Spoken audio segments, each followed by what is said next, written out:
Bonjour les enfants. Aujourd'hui, nous allons découvrir les problèmes de tout et partie. Dans cette première leçon, on va apprendre à chercher le tout. Pour commencer, on va faire un petit rappel sur les situations de tout et partie. On a déjà appris à décrire une situation avec plusieurs ensembles. Par exemple, ici, on voit un ensemble de perles. Si je prends toutes les perles, cet ensemble s'appelle le tout. Mais je peux aussi trier les perles. Alors, je vois plusieurs parties. Une partie de perles jaunes et une partie de perles bleues. Pour décrire cette situation, j'utilise un schéma de tout partie. Dans ce schéma, il y a une place pour le tout et une place pour chaque partie. Ici, en tout, j'ai 9 perles. La partie des perles bleues, c'est 4 et la partie des perles jaunes, c'est 5. Ce schéma peut se dessiner dans le sens qu'on veut, du moment qu'on place toujours le tout au bon endroit et les parties aux bons endroits. C'est important de bien connaître ce schéma et d'être capable de décrire une situation avec ce schéma où l'on voit le tout et les parties. Pour t'aider, tu peux faire des gestes comme ça. Une partie, l'autre partie, le tout.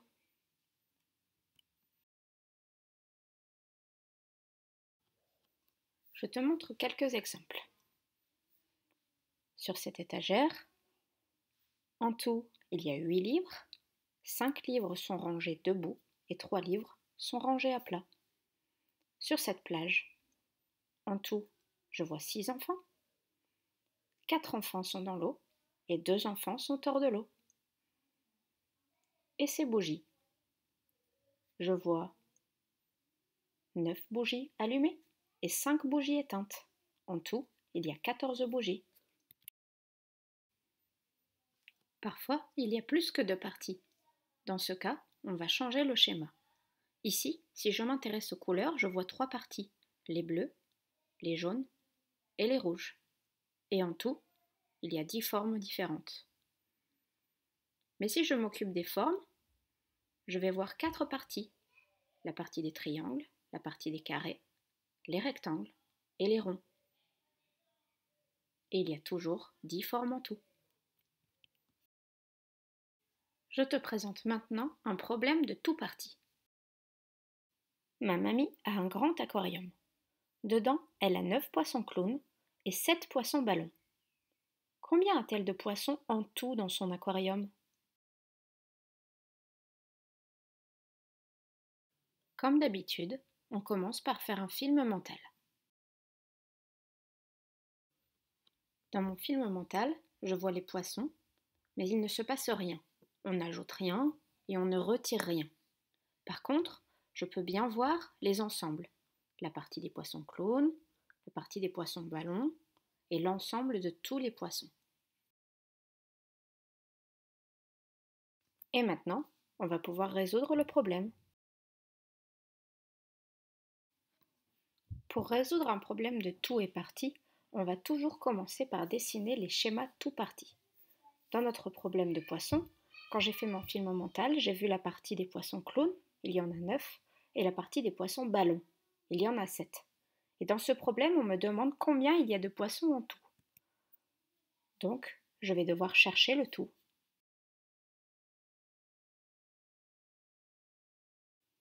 Et ensuite, on n'aura plus qu'à résoudre le problème en utilisant du matériel ou un schéma sur l'ardoise ou avec un calcul. Voilà comment résoudre ce problème avec du matériel.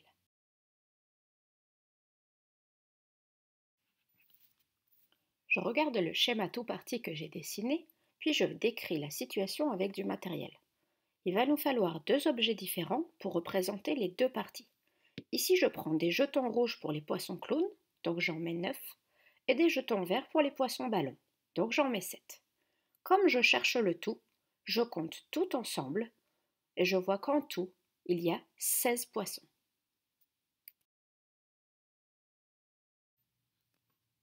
Voyons maintenant comment faire avec un schéma. Comme tout à l'heure, je regarde le schéma tout parti et je dessine cette situation. Pour dessiner les deux parties, je peux prendre deux couleurs ou bien juste séparer mes parties. Ici, je vais dessiner les 9 poissons clowns, je les mets bien ensemble et je peux même marquer que ceux-là, ce sont les poissons clowns.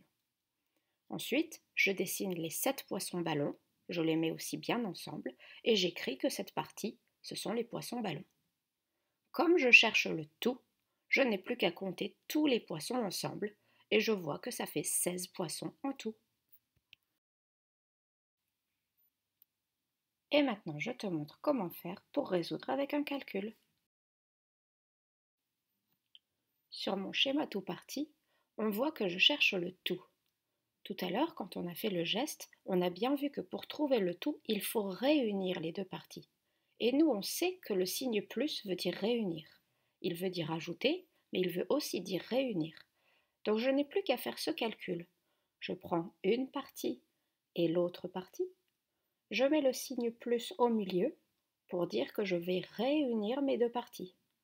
Donc 9 plus 7, je calcule, ça fait 16, ce qui veut dire qu'en tout, nous avons 16 poissons.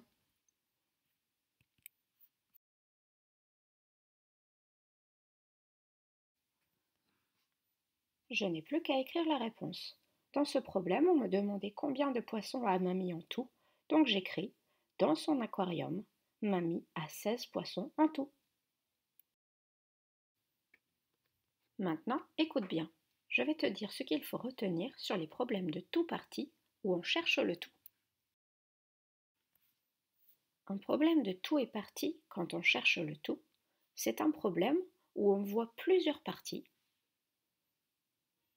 On connaît chaque partie, mais on ne connaît pas le tout et on cherche le tout. Pour résoudre ce type de problème, on peut utiliser du matériel, on va poser les deux parties, puis on va tout compter ensemble.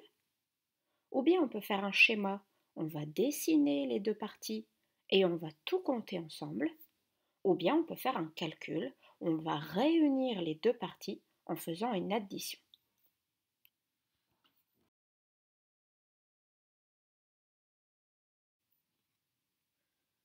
Maintenant, tu vas t'entraîner à résoudre des problèmes de tout parti où on cherche le tout. Prépare ton ardoise et n'oublie pas qu'il faudra à chaque fois dessiner un schéma de tout parti pour décrire la situation. Problème numéro 1. Tom adore les bandes dessinées. Il a 8 BD de Gaston Lagaffe et 5 BD de Tintin. Combien Tom a-t-il de bandes dessinées? Je te laisse mettre en pause pour résoudre. Je vais commencer par dessiner le schéma tout parti. La première partie, ce sont les 8 BD de Gaston Lagaffe et la deuxième partie, les 5 BD de Tintin. Et on me demande de trouver combien il a de BD en tout. Pour résoudre avec un schéma, je vais dessiner les 8 BD de Gaston Lagaffe, les 5 BD de Tintin, et je compte tout ensemble, ce qui nous fait 13 BD en tout. J'aurais aussi pu faire le calcul, 8 plus 5 est égal à 13. Et je trouve le même résultat, bien sûr.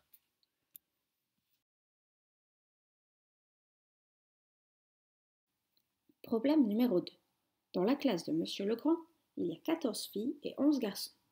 Combien d'élèves y a-t-il dans la classe de Monsieur Legrand? Je te laisse faire tout seul.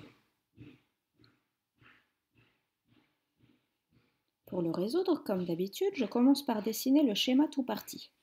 La première partie, ce sont les 14 filles, et la deuxième partie, ce sont les 11 garçons, et je cherche le tout, je cherche combien il y a d'élèves en tout. Je vais dessiner les 14 filles, je fais un paquet de 10 pour que ça aille plus vite, et je dessine également les 11 garçons. Je compte tout ensemble, et je vois qu'en tout, il y a 25 enfants.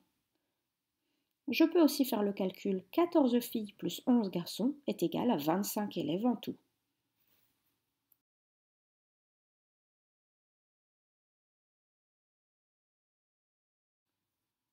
Problème numéro 3.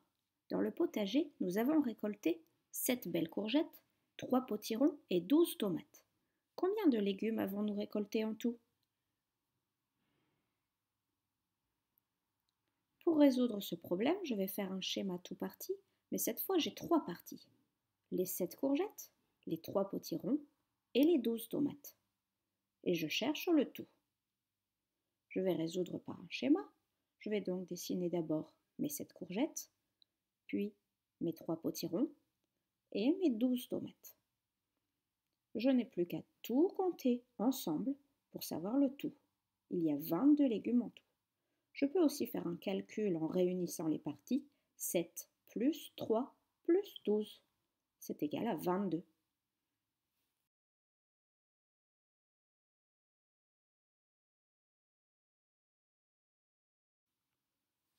Problème numéro 4. L'année prochaine, il y aura 24 élèves au CP. Madame Raymond a encore 13 cahiers du jour dans son armoire et il en reste 7 chez Madame Prévost. Est-ce qu'il reste assez de cahiers pour tous les futurs élèves de CP? C'est parti. Je commence par dessiner le schéma tout parti. La première partie, ce sont les cahiers qui sont dans l'armoire de Madame Raymond, il y en a 13, et les autres, ce sont les cahiers qui sont chez Madame Prévost, il y en a 7. Et moi, je cherche combien il y a de cahiers en tout pour savoir s'il y en aura assez. Je dessine les 13 cahiers qui sont chez Madame Raymond et les 7 cahiers chez Madame Prévost. Je compte tout ensemble et je vois qu'en tout, il reste 20 cahiers. Je peux aussi faire le calcul 13 plus 7 est égal à 20. Mais s'il reste 20 cahiers et qu'il y a 24 élèves qui vont arriver au CP, alors non, il n'y a pas assez de cahiers pour tout le monde.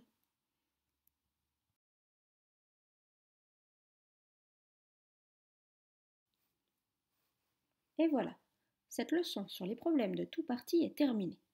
Tu as remarqué que c'est assez facile de chercher le tout quand on connaît les parties. Mais attention, dans la prochaine leçon, on va découvrir des problèmes de tout parti, mais cette fois, il faudra trouver l'une des deux parties. À bientôt les enfants!